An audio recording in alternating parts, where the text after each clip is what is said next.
يا أبو طيف، السلام عليكم ورحمة الله. الله يمسيك بالخير يا رجل. قابلناهم يا شيخ، أنا في وجه الله يا أخي كم لي عسكري، أقسم بالله الذي لا إله غيره. قابلت صاعقة ومظلات وكل شيء، أقسم بالله ما قد شفت في حياتي يا رجل زي صملة السودانيين صراحة.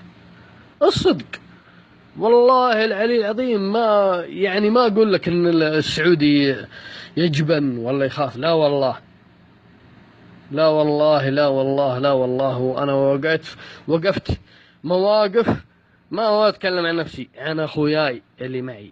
أقسم بالله أسود الفلع يوقفون يا جينا إطلاق نار، أقسم بالله ما يهز في الرجال شعره وكأنه يرقع بنشر.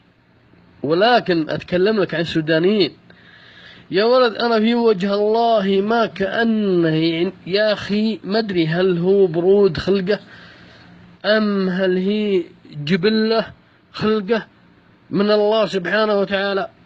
الله أعطاهم كذا يا أخي، سبحان اللي أعطاهم، يا أخي أعطاهم هيبة. أنا شفت هيبتهم في المعركة صراحة، والله الذي لا إله غيره يا أبو طيف، شيء خيالي. أنا أقول لك يعني منبهر، والله العلي العظيم أني ما أقدر أوصف لك مواقف حصلت صراحة.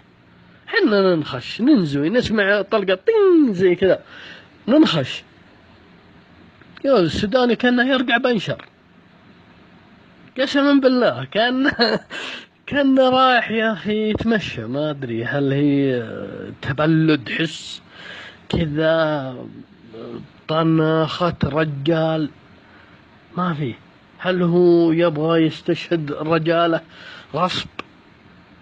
ما تدري وسوسوا بنا صراحة. رجال مواقف ورجال يا أخي.